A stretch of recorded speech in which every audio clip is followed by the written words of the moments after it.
Para empezar este primer webinar de la Sociedad Española de Mineralogía dedicado al descubriendo el mundo de los yacimientos minerales, pues parece conveniente empezar definiendo de qué vamos a hablar durante estas semanas. Explicar lo que son los yacimientos minerales, los conceptos básicos, no es una tarea sencilla para realizar en media hora, pero aún así voy a intentar hacer una síntesis y tocar algunos de los temas más relevantes cuando definimos a qué nos referimos con yacimientos minerales. Para ello he planteado esta charla como una serie de respuestas a las preguntas que se enuncian en el título, es qué son los yacimientos minerales, cómo se forman, dónde y cuándo se forman y por qué se forman estos yacimientos. Empezamos, por tanto, con esta charla. Voy a introducir la presentación señalando que la minería pues, es la más antigua de las actividades humanas. De hecho, las primeras edades de la historia del hombre, de la prehistoria, pues llevan el nombre de metales. Se habla de la edad del cobre, la edad del bronce, la edad del hierro, porque la utilización de los metales como materias primas es fundamental en el desarrollo de nuestra civilización. De hecho, la utilización del sílex y la obsidiana para crear herramientas o para hacer las pinturas rupestres, pues está también en el inicio de nuestra civilización.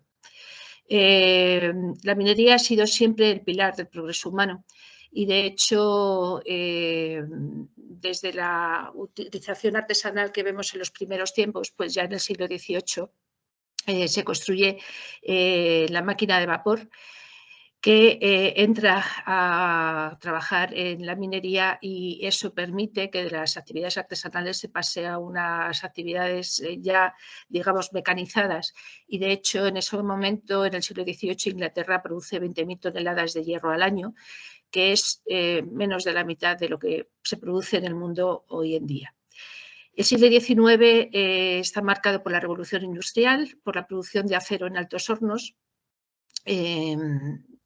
que supone un cambio radical en lo que es nuestra civilización, y además coincide con también un desarrollo espectacular de la química, que va identificando numerosos elementos y propiedades que al principio pues, no se sabía para qué se podían utilizar, pero que más adelante se irán incorporando también las actividades humanas. Para dar una idea, en España había 2.300 minas de carbón en Asturias que producían carbón para los altos hornos de todo el norte de la península. En el siglo XX vemos una rápida expansión del uso de los metales y una exploración generalizada, sobre todo a partir de la Segunda Guerra Mundial, que es cuando se empiezan a descubrir grandes yacimientos que van a configurar un poco lo que es la vida moderna.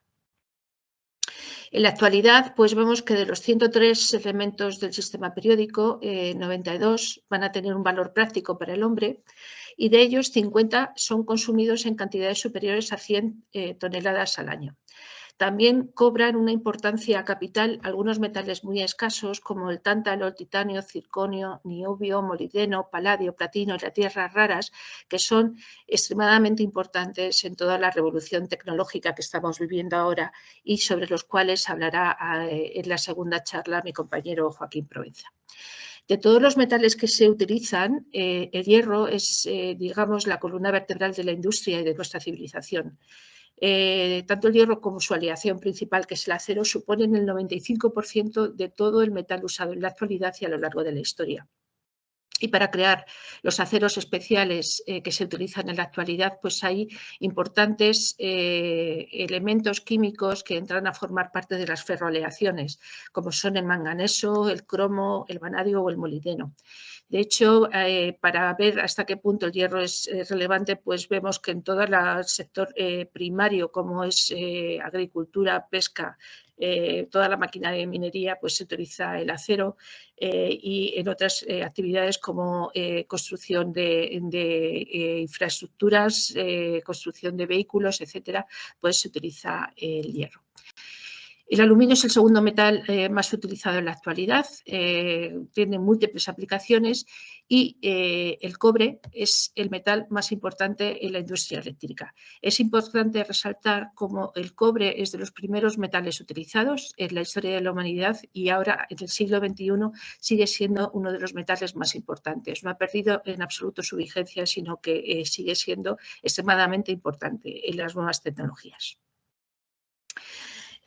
También la minería pues, es fundamental para la revolución tecnológica que estamos viviendo ahora mismo. De hecho, todos tenemos en el bolsillo un teléfono inteligente, un smartphone. Y si vemos en esta diapositiva, que es un clásico, los componentes de un teléfono inteligente, pues vamos a ver que se utilizan más de 200 minerales en su fabricación, que aportan 80 elementos químicos y más de 300 aleaciones y variedades de plástico que se integran en cualquier teléfono móvil.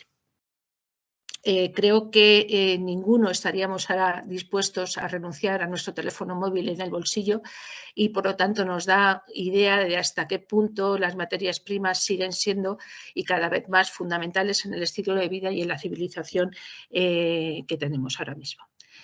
Bueno, pues vamos a hecha esta introducción para resaltar un poco hasta qué punto las materias primas minerales forman parte de nuestra vida cotidiana, pues vamos a empezar a hablar ya de los yacimientos minerales, que son de donde se sacan todas estas materias primas. Y vamos a empezar intentando responder a la primera pregunta. Los yacimientos minerales, ¿qué son? Bueno, pues vamos a empezar con algunos conceptos muy breves, pero para, digamos, definir el lenguaje que vamos a utilizar todos estos días. En primer lugar, hablamos de depósito mineral cuando tenemos un agregado de un mineral en una concentración que es inusualmente alta. Eso sería un depósito mineral. Es sinónimo, pero no exactamente igual, del concepto de yacimiento mineral. Un yacimiento mineral es un depósito mineral, pero sin embargo tiene un valor económico. Y esta es la variante fundamental. Es decir, los yacimientos minerales son importantes porque tienen un valor económico. Son absolutamente fundamentales para la economía. Si hablamos específicamente de yacimientos minerales metálicos, tenemos que introducir también otros dos conceptos, que es el concepto de ley y de tonelaje, porque vamos a estar hablando de un volumen de roca que contiene determinados metales en una suficiente concentración, que sería la ley, expresada en tanto por ciento de un elemento o en gramos por tonelada de un determinado metal, y también tiene que tener una suficiente cantidad, es decir, un tonelaje suficiente como para que la concentración mineral tenga un valor económico. Y ese tonelaje se va a expresar siempre con respecto a una determinada ley de corte, que es la ley mínima, que tiene que tener la masa de roca que vamos a explotar para que se pueda ser extraído con un valor económico. Ligado a estos conceptos, es importante que resaltemos que en los yacimientos minerales no todo vale. Es decir, hay una parte que vamos a explotar porque tenemos interés en ella, como son minerales como el oro, que es un mineral de mena, o vamos a explotar, por ejemplo, la esfalerita, que es el mineral de mena de donde se extrae el zinc, etcétera, ¿de acuerdo? Y todos los minerales que acompañan a esos minerales de mena, pero no son de interés económico, pues es lo que consideramos ganga. En este caso, en esta figura que tenemos aquí, pues sería el cuarzo. Pues entonces, en un yacimiento de minerales metálicos, vamos a hablar de una parte que es el volumen del yacimiento, que es económicamente explotable en las actuales condiciones técnicas y legales y de mercado, que es lo que llamamos reservas. Es la parte que es explotable. Mientras que vamos a considerar recursos, las partes restantes de ese yacimiento mineral o bien otros depósitos minerales que no se explotan, pero que podrían ser extraídas en un futuro si las condiciones cambian. Tanto condiciones tecnológicas como condiciones geopolíticas etcétera, o porque simplemente el valor de los metales suba, como es la situación actual en la cual muchos de recursos que hay en el mundo de distintos metales podrían pasar a ser reservas por el alza de los precios. De todos estos metales que el hombre utiliza en su vida cotidiana, excepto el hierro y el aluminio, todos los demás y otros elementos que no son exactamente metálicos y que tienen importancia tecnológica son minerales escasos. Y lo he marcado en otro color porque esto es una cuestión que es absolutamente fundamental para entender lo que son los yacimientos minerales. Casi todos los metales que utilizamos en nuestra civilización son metales escasos y constituyen menos del 1% de la corteza terrestre. Tenemos aquí un diagrama donde vemos la composición de la corteza y los minerales, entre los elementos mayores de la corteza, solamente, como vemos, el hierro con un 6% y el aluminio un 8% están entre los elementos mayores. El resto pues, van a ser de estos que quedan aquí en el conjunto de otros. Por lo tanto, estos metales, para ser explotables económicamente, van a necesitar pasar por un proceso de concentración en la naturaleza. Aquí tenemos una tabla donde se muestran el contenido medio de la corteza en distintos elementos de interés económico y vamos a ver lo que es la ley para que pueda ser explotable y en la tercera columna vamos a tener el factor de concentración que necesitan estos elementos con respecto a su contenido en la corteza para que se pueda formar un yacimiento, es decir, para que lo podamos considerar explotable. Así tenemos, por ejemplo, el cobre, que tiene una abundancia cortical aproximadamente de 50 partes por millón, 55, es decir, 55 gramos por tonelada de la corteza son cobre. Para explotar un yacimiento de cobre tiene que tener mínimo un 1 o un 2%, y eso significa que su contenido en la corteza se va a tener que concentrar, se va a tener que multiplicar por un 180 para que pueda ser, por un factor de 180 para que pueda ser explotable. Tenemos otros elementos como por ejemplo el estaño, que para ser explotable pues necesita un factor de concentración de 2500 o el oro de 1250. Estos procesos de concentración son procesos geológicos que van a dar lugar a la formación de yacimientos y es lo que estudiamos en geología económica. Esta formación de yacimientos va a ser posible por la combinación de una serie de procesos geológicos coordinados y que van a dar lugar a depósitos minerales con características similares, puesto que se forman por procesos parecidos, pero que aún así van a ser relativamente raros, porque partimos, como os decía, de metales que son raros, escasos. Si nos vamos a, hemos estado hablando de composición química, pero si nos vamos a la composición mineralógica, vemos que los minerales que componen la corteza son en su mayoría silicatos y solamente un 8% hay minerales que no son silicatados. Sin embargo, cuando nos vamos a ver los minerales de mena, es decir, aquellos minerales de los que se puede sacar el metal de interés, pues en la mayoría de los casos van a ser elementos nativos, como el caso de la plata, el oro o los elementos de grupo de platino, van a ser sulfuros, como todos estos sulfuros de cobre que son menas de cobre, y también en algunos casos óxidos, como puede ser las menas de hierro, que son hematites, goetita, o las menas para extraer el titanio, que son ilmenita y rutilo. Por lo tanto, tenemos metales escasos que dan minerales además escasos. Los silicatos rara vez son minerales de mena porque tienen una estructura que necesitaría mucha energía para romperla y poder extraer los metales. ¿Vale? Entonces, estos minerales de mena escasos tienen que ser procesados para extraer su contenido mineral y de eso es de lo que trata la metalurgia extractiva. Todo lo que es el transporte del mineral cuando se saca de la mina y todo el procesado durante la metalurgia extractiva es lo que supone los mayores costes de la minería, ¿vale? Los que hay que tener en cuenta para ver si un yacimiento o un depósito es explotable o no es explotable.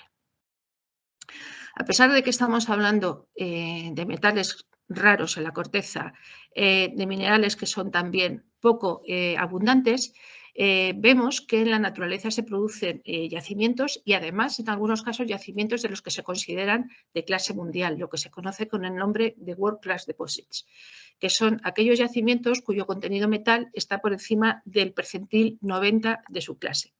Aquí he puesto un diagrama de los sulfuros de la faja pirítica en el sur de España, en el cual tenemos la distribución en millones de toneladas de los distintos depósitos que se pueden encontrar en la faja pirítica. En total, la faja pirítica tiene un contenido metal de 34 millones de toneladas, de las cuales tenemos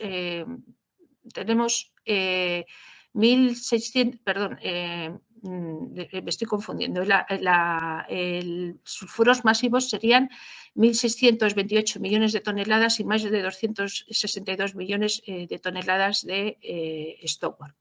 ¿De acuerdo? Y tenemos depósitos que, 14 depósitos que cumplirían la condición esta de World Class Deposits, y de ellos, además, 8 son depósitos gigantes que estarían todavía más arriba en el percentil 95, que sería Río Tinto, Nevescorvo, Ayustrel, La Zarza, Arnalcollar, Sotiel Migollas, Tarsis y Valverde. Es decir, estamos hablando de procesos que son capaces de concentrar extraordinariamente los metales, incluso llegar a dar depósitos que pueden ser gigantes. Bueno, pues con todo este planteamiento, pues vemos que tenemos que entender cómo se forman estos yacimientos, porque si sostienen nuestra economía, el objetivo de la geología económica es encontrar nuevos yacimientos. Tenemos que entender cómo se puede pasar de elementos que son escasos en la corteza a concentraciones que puedan ser explotables económicamente. Vamos a intentar entender cómo se forman. Resumir cómo se forman los yacimientos minerales en media hora es tarea poco menos que imposible, pero voy a intentar dar algunas pinceladas sobre algunas cuestiones fundamentales. En primer lugar, vamos a tener que, para que se produzca este proceso de concentración, va a tener que haber una fuente de los metales. Esos metales van a tener que ser extraídos de ese área junto con otra serie de elementos.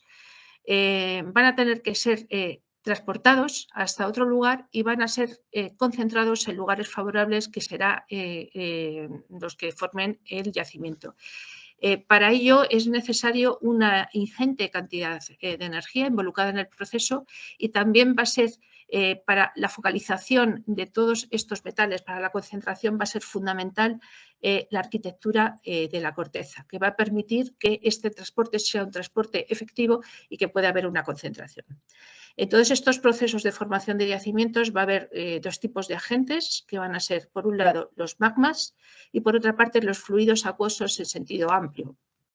Los magmas van a extraer los metales del área fuente por fusión parcial, los van a transportar en su seno ascendiendo a niveles someros de la corteza y los van a concentrar por procesos de cristalización fraccionada. Mientras que los fluidos, vamos a distinguir entre fluidos hidrotermales calientes, que lo que van a hacer van a ser lixiviar o disolver los metales en el área fuente, los van a transportar en solución y los van a precipitar en un lugar favorable mediante procesos que son fundamentalmente químicos. Y también los fluidos, las aguas superficiales, van a realizar procesos físicos de extracción mediante la erosión y la meteorización de las rocas, erosión y transporte de determinados minerales, como puede ser el oro, los placeres y sedimentación de estos granos de oro mediante procesos físicos y que van a tener lugar en el medio exógeno.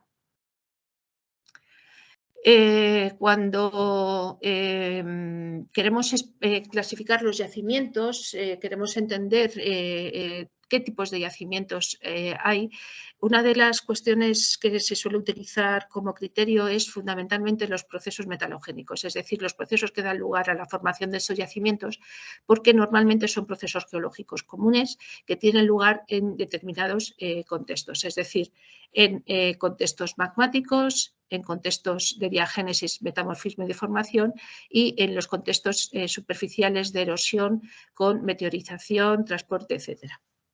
Entonces, todos aquellos en los que los minerales están formados por cristalización directa de un magma, pues van a ser lo que denominamos depósitos magmáticos, que se forman al mismo tiempo que la roca. Va a haber una serie de procesos que van a tener lugar por la concurrencia de fluidos hidrotermales, son lo que se llaman depósitos hidrotermales en sentido amplio y también en parte los depósitos exhalativos, en los cuales los fluidos pues, pueden venir por diferenciación de un magma, por fluidos de diagénesis, de metamorfismo, pueden venir por todos los procesos de, pueden ser agua de lluvia, aguas superficiales, agua del mar, etcétera. Y suelen ser depósitos epigenéticos. Y luego vamos a tener lo que son los yacimientos sedimentarios, en sentido estricto, que también suelen ser en algunos casos singenéticos. Todo esto va a conformar un amplio espectro de yacimientos minerales, los que también se incluirán algunos depósitos que se forman por concentración residual cuando se erosiona el resto de la roca, que van a ser algunos yacimientos muy importantes como puedan ser las lateritas y las bauxitas. Para ver cómo se forman, voy a concentrar fundamentalmente en depósitos hidrotermales y vamos a ver algún ejemplo concreto. Aquí tenemos un poco el esquema del que hemos hablado, fuente, transporte, precipitación del fluido, siempre junto con energía, y vamos a ver que el fluido pues, puede provenir, como hemos comentado antes, de distintas fuentes. ¿Vale? Los fluidos van a tener distinto origen, pero muy importante en los depósitos hidrotermales, siempre el agua, el fluido tiene que ser canalizado de alguna manera y esas tuberías son siempre fracturas, con lo cual tienen un control estructural muy importante. Y esos fluidos en las fracturas se van a mover por gradientes de presión y de temperatura. Las estructuras comúnmente mineralizadas pues van a ser brechas y vetas que llevan la mineralización. Esta primera fotografía son unas fracturas en el yacimiento de wolframio de Panasqueira. También vamos a poder observar reemplazamientos. Esta fotografía de abajo es una brecha de un depósito de tipo Mississippi Valley, donde los procesos de dolomitización de la roca pues, van a producir reemplazamiento de la roca y también creación de espacios, puesto que la dolomita ocupa menos espacio que la calcita original, y van a crear espacios donde va a poder precipitar esfalerita en ellos. Dentro de estos ambientes hidrotermales hay un entorno, un escenario que es particularmente importante para la formación de yacimientos, que es lo que llamamos los sistemas magmáticos hidrotermales. Es situaciones en las cuales tenemos fluidos que se derivan de la cristalización de un magma silicatado, que va exsolviendo agua y que va a dar lugar a fluidos magmáticos y va a generar un importante número de depósitos hidrotermales y un contexto especialmente favorable para la formación de estos depósitos. Aquí tenemos en la primera imagen una cavidad mineralítica con algunos cristales prismáticos. Es una cavidad bastante tardía en la formación de este granito que tenemos aquí. Si vemos una lámina delgada de un cristal de este tipo, vamos a observar que van a coexistir en este cristal pequeñas gotitas del magma silicatado que es lo que está marcado como MI, que son Melt Inclusions, inclusiones de fundido, y al mismo tiempo coexisten también inclusiones, pequeñas cavidades rellenas del fluido original, que son las inclusiones fluidas. Es decir, en esta fotografía veríamos lo que es la transición entre un magma y el fluido exsuelto a partir de ese magma. Bien, cuando se produce la solución de este agua al final de la cristalización magmática, los elementos químicos que estén en el magma, los metales, se van a fraccionar. Y si analizamos estas inclusiones fundidas, vítreas, y analizamos las inclusiones fluidas, vamos a poder ver cómo se han ido fraccionando los metales que habría originalmente en ese fundido. Y vemos en el diagrama C cómo hay una serie de metales que se van a fraccionar fundamentalmente hacia el líquido, como puedan ser el cobre, molibdeno, boro, zinc, plomo, wolframio, bismuto, es decir, esta serie de elementos de la que hemos hablado, estos metales de interés económico, y va a haber otra serie de elementos como son el hierro, el rubidio, el potasio, el aluminio, el cerio, que se van a fraccionar fundamentalmente hacia el fundido, que van a entrar en los silicatos que encontramos generalmente en las rocas ígneas intermedias a félsicas. Esto suele pasar fundamentalmente en plutones emplazados en la corteza superior.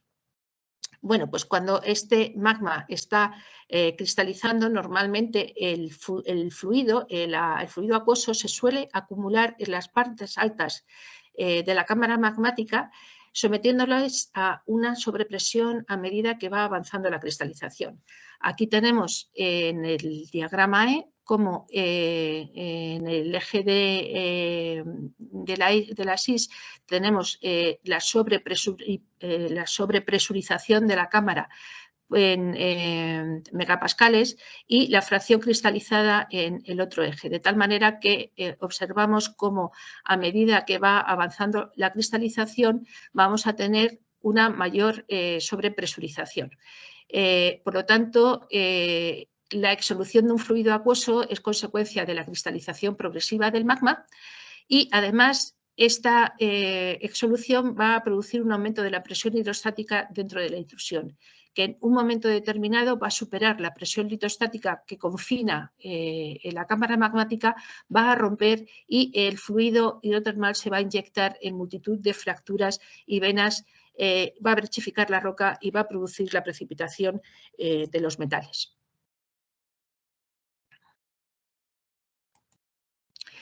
Aquí vemos, en este contexto, se van a formar un tipo de depósitos muy importantes, que son los yacimientos de tipo pórfido de cobre, que pueden llevar también oro y molibdeno. Y observamos que para intrusiones que cristalizan a 4 o 6 kilómetros de profundidad, que es equivalente a 120 a 150 megapascales, la caída de presión que causa el fluido, que causa la ruptura por presión hidrostática del caparazón de la intrusión, va a hacer que el fluido acuoso se separe, un fluido acuoso homogéneo, que es constituido por una sola fase homogénea, pues se separe en dos fases, una rica en líquido y otra rica en vapor. Lo vamos a ver en el diagrama que tenemos a la izquierda. Tenemos un fluido A que está un fluido homogéneo que está constituido por una sola fase. Cuando sufre una caída importante de presión, entra en la zona de solvus de ese sistema y vamos a encontrar, por un lado, o sea, este fluido se va a desmezclar en dos fases, una que va a ser muy rica en vapor de agua, mientras que la otra va a ser muy rica en líquido, y ese líquido va a concentrar además una serie de elementos, como por ejemplo las sales. Las sales se van a fraccionar hacia el líquido, de hecho ahí vemos un pequeño cristal de halita en esta inclusión fluida, y junto con estas con el fraccionamiento del cloruro sódico, cloruro potásico, etcétera, hacia la fase líquido, también se va a fraccionar la mayor parte de los metales. Esta salmuera se va a sobresaturar en metales y en la mayor parte de los casos va a precipitar el contenido metal en la multitud de fracturas que se forman al romperse el caparazón de la intrusión. Aquí tenemos la mina de Bingham Canyon en Estados Unidos, uno de los mayores pórfidos del mundo, y si observamos este diagrama que tenemos a la derecha, pues vamos a ver si buscamos estas inclusiones que representan el fluido original de una sola fase y las dos fases en las que se mezcla cuando cae la presión por entrar el fluido en las fracturas, vamos a ver que la fase homogénea tiene un límite superior para este fluido de una única fase. Tenemos una zona aquí en la cual coexiste el fluido original con las dos fases mezcladas y luego a partir de una determinada profundidad pues vamos a tener todas estas inclusiones que representan los dos fluidos líquido y vapor en los cuales se ha separado. Esto determinaría la paleoprofundidad en la cual se produce este proceso de invisibilidad o de ebullición y que va a marcar fundamentalmente la precipitación del cobre en este tipo de pórfidos.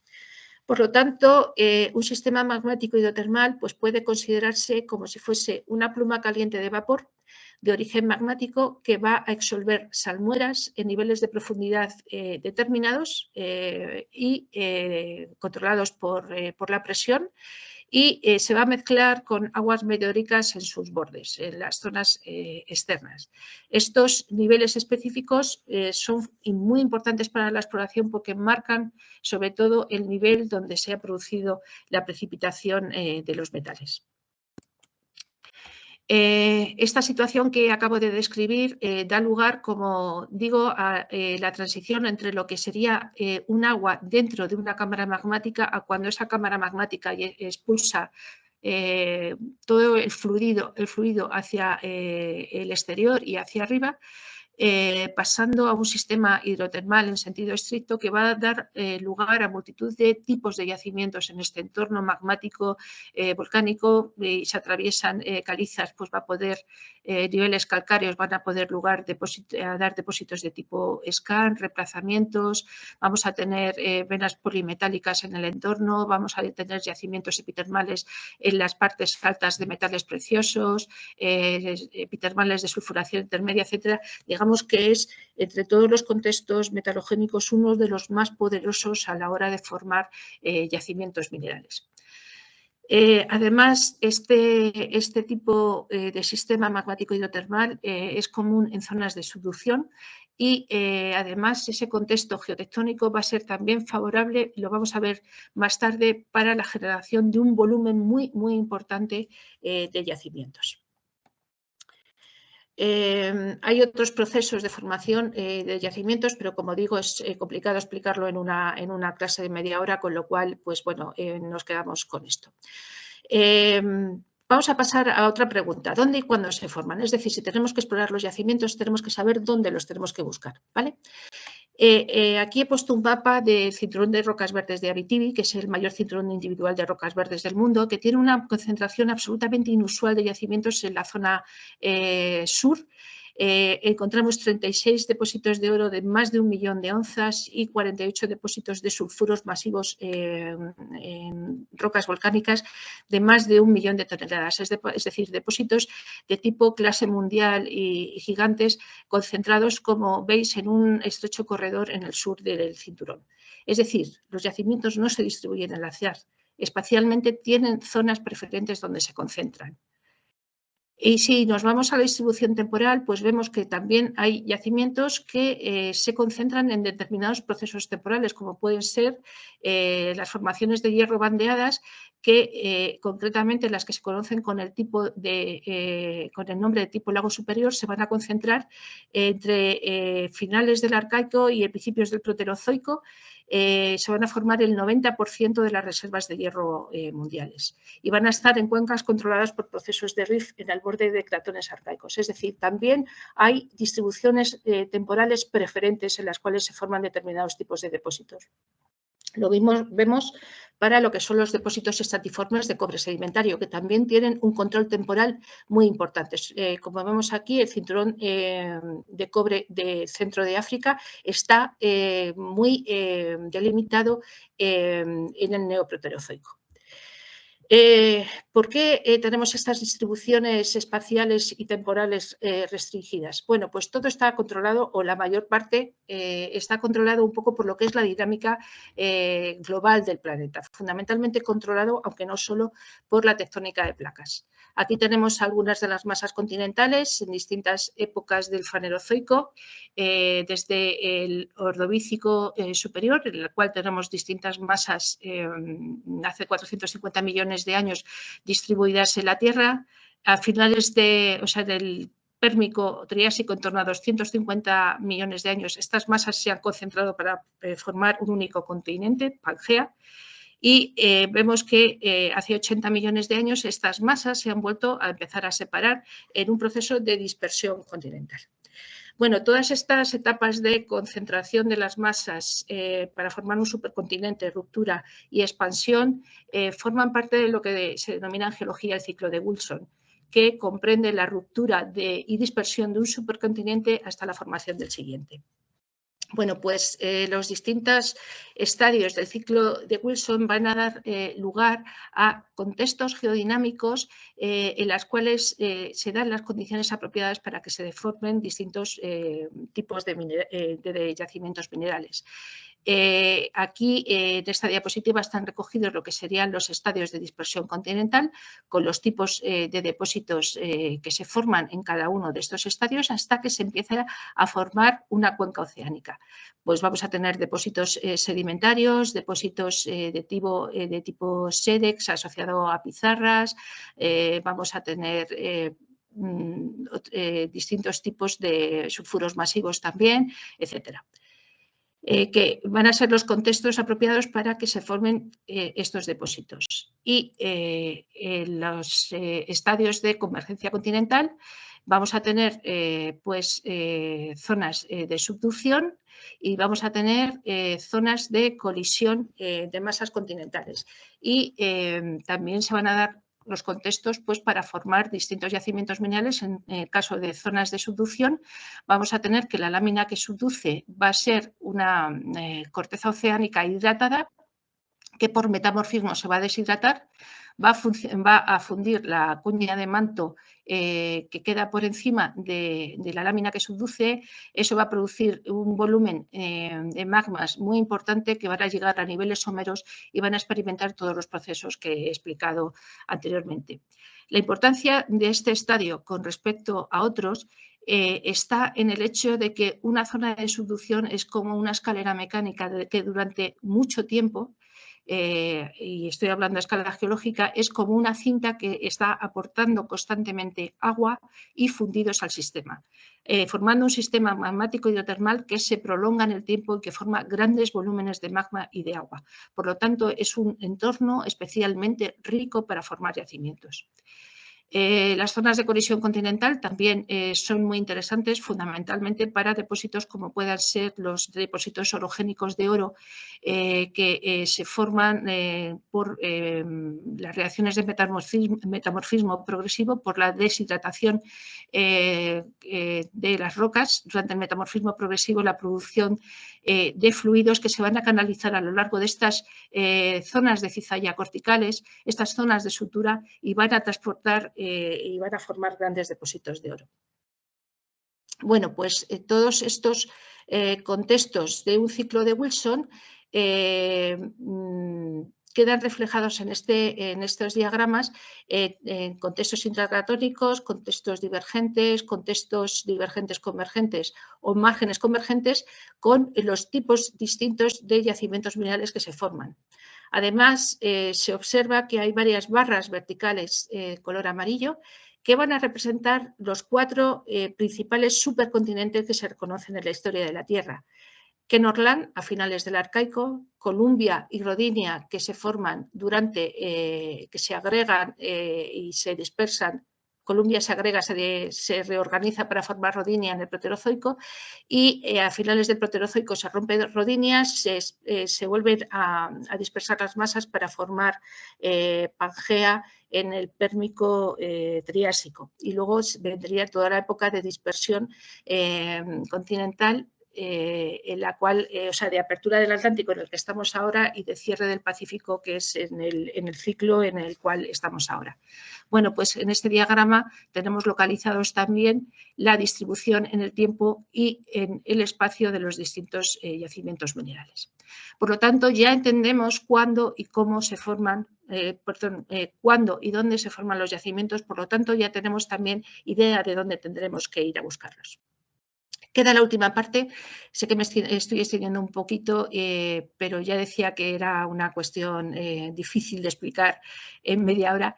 Y vamos a la parte final y es por qué se forman. Y esta pregunta es pertinente porque hemos visto que eran metales escasos, hemos visto que hay situaciones en las cuales se puede formar, pero ¿cuáles son esa combinación de procesos de la que hablábamos al principio, que además tienen que actuar de forma determinada, coordinada, para que elementos raros, escasos, se concentren y formen depósitos gigantes? Y además involucrando un gran volumen de energía y además con una transferencia no solamente de energía desde, digamos, desde la tierra profunda, desde el manto hacia la corteza, sino también una transferencia de masa, es decir, todos esos metales que son extraídos de las rocas y son transportados a niveles superiores donde los vamos a explotar. Bueno, pues tenemos que entender qué procesos son esos, porque son procesos particulares. Estos sistemas minerales tienen unas características específicas que las recordamos, están elementos de baja concentración a partir de grandes volúmenes de roca y los depositan en concentraciones muy altas en un pequeño volumen. Como decía, los depósitos minerales son, por tanto, el centro de un flujo de masa y de energía a gran escala, y los fluidos en sentido amplio, y aquí incluyo tanto fluidos acuosos como magmas que transportan los metales, van a tener baja viscosidad, van a estar disponibles en grandes cantidades y además en cortos periodos de tiempo, y para que sean eficientes tienen que estar necesariamente altamente organizados, es decir, tienen que estar focalizados en el espacio y en el tiempo. Por lo tanto, lo podemos considerar como sistemas complejos dinámicos autoorganizados, es decir, lo que se conoce con el nombre de sistemas críticos. Un sistema crítico tiene una serie de factores claves de comportamiento. La energía se va añadiendo lentamente durante largos periodos de tiempo, pero sin embargo hay una barrera al flujo de energía que impide su disipación, lo que va a generar unos gradientes energéticos extremos. Y esta energía va a ser liberada en eventos muy cortos, en pulsos violentos denominados avalanchas, cuando esta barrera de repente se rompe, se abre. Estos sistemas permanecen como sistemas críticos mientras que el flujo de energía se mantiene y la barrera se permanece intacta. Bueno, pues los sistemas minerales, como digo, pueden ser considerados sistemas críticos autoorganizados. Esta es la idea que subyace ahora mismo en la exploración de yacimientos. Considerar los yacimientos como no escala de yacimientos, sino como la escala, digamos, a gran escala, como un sistema mineral en el cual están involucrados distintos niveles del interior de la Tierra. Vamos a tener que la fuente de energía y de metales va a ser una fuente amplia a nivel regional, a nivel cortical, involucrando corteza también, corteza y manto. Esto es muy importante, que se va a focalizar en un reservorio de fluido, como digo, estoy hablando en sistema en general, magma o fluidos hidrotermales, y que está contenida por una barrera al flujo de ese fluido. En un momento determinado esa barrera se rompe, se descarga un fluido muy focalizado a través de una estructura que es un conducto, y eso va a formar un depósito y después se va a dispersar, ¿vale? Esta cuestión de la focalización y la barrera para que no se dispersen estos fluidos que llevan los metales son dos conceptos absolutamente fundamentales en la formación de yacimientos. Los sistemas minerales, por tanto, vamos a tener una serie de elementos que son críticos, y la combinación de esos elementos es lo que va a dar la génesis de los yacimientos. Por una parte, va a ser una arquitectura de lo que es la litosfera, es decir, la corteza y el manto litosférico, que tenga que ser favorable para la formación de estos sistemas críticos. Otra parte es una geodinámica que sea favorable y además que sea transitoria, es decir, esa barrera que transitoriamente se abre y se vuelve a cerrar. ¿De acuerdo? Y luego, por otra parte, zonas que son especialmente fértiles para la formación de yacimientos minerales. La combinación de estos tres elementos críticos es lo que va a permitir la formación de grandes yacimientos. Y, por supuesto, además de esto, la preservación de estas zonas de formación de yacimiento. La arquitectura favorable de la litosfera pues, es fundamentalmente las estructuras que controlan la formación de los grandes yacimientos. Son estructuras extensas en dirección y en profundidad, es decir, son grandes fracturas de extensión cortical litosférica con buzamientos muy altos, como indica la geofísica. Van a poner en contacto distintos dominios del basamento. Y además se observa que se reactivan muchas veces con sentidos de movimiento variable y con historias muy largas. Por otra parte, la geodinámica favorable pues, son momentos que están indicados por la geocronología de alta resolución que se está llevando a cabo en los últimos tiempos, que indica que los eventos mayores de formación de yacimientos van a tener lugar en estrechas ventanas de tiempo, generalmente sobre grandes áreas. Y además estos contextos favorables deben ser transitorios para que se focalice todo durante solo cortos periodos de tiempo geológico. Aquí tenemos una situación en la que vemos que si no tenemos una barrera, desde la fuente el flujo de fluido puede transportar metales, llegar a la zona donde se van a precipitar los metales, pero no va a estar focalizado, con lo cual vamos a tener una anomalía metálica difusa de baja ley que no constituye un yacimiento. Sin embargo, si en este sistema hay una barrera que se mantiene durante un tiempo, que esa barrera en un momento determinado se abre y focaliza la descarga de los fluidos, va a producir un yacimiento. Y si esa barrera desaparece, volveremos a una situación original. Entonces, durante estos eventos geodinámicos transitorios va a colapsar la permeabilidad vertical, mientras que continúa el aporte de energía y de fluido al sistema. Se van a formar gradientes extremos de energía y presión de fluidos y el sistema se autoorganiza para formar estas mineralizaciones.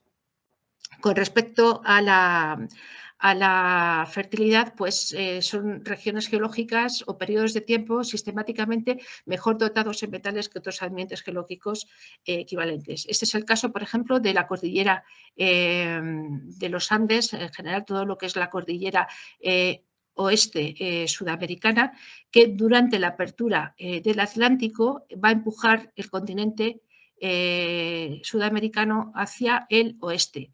Y además se va a formar unas zonas de subducción muy importantes, pero vemos que en toda esta zona de subducción del Pacífico, del oeste americano, vamos a tener zonas como son los Andes centrales en el norte, el centro y norte de Chile, que van a tener una concentración de metal muy superior a todas las otras áreas del Pacífico que son equivalentes. Porque de hecho, los Andes centrales pueden llegar hasta tener yacimientos de 2 órdenes de magnitud superiores en el contenido en cobre que cualquier otro de los contextos que tenemos alrededor. ¿Por qué esta diferencia? Bueno, pues va a ser fundamentalmente la combinación de 3 elementos. La combinación de factores tectono-magmáticos y el efecto acumulativo son los que van a generar pórfidos gigantes y supergigantes. Estas zonas de subducción van a proporcionar, el primer factor va a ser la disponibilidad de grandes volúmenes de magma. Es un evento tectono-magmático grande, exceso en el tiempo. Pero hay momentos concretos, que es esta geodinámica transitoria, que son momentos de compresión horizontal cuando la placa que subduce tiene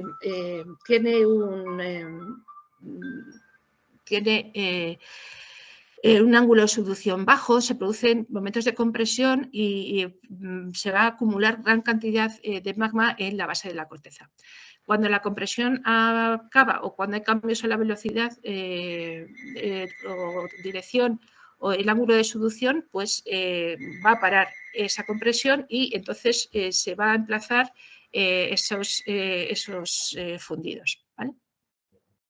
En esos momentos en los cuales tenemos gran cantidad de magma acumulado, la barrera, digamos, que son estas grandes fracturas transcorticales, cuando se mueven lateralmente pueden dar a zonas de distensión, de trascensión, donde se van a emplazar grandes pórfidos cupríferos, ¿de acuerdo? Esa va a ser la barrera que en un momento cambia de una situación de trascensión a una situación de transpresión, y el tercer elemento van a ser los magmas fértiles que normalmente tienen que llevar magmas, una componente mantélica importante, magmas básicos de arco. Esto es lo que da la posibilidad de que haya grandes yacimientos de tipo pórfido. Y con esto, y perdón por haberme extendido tanto, sería un poco una introducción a por qué se forman los yacimientos y cómo se pueden formar yacimientos supergigantes cuando hay una alineación óptima de las circunstancias favorables.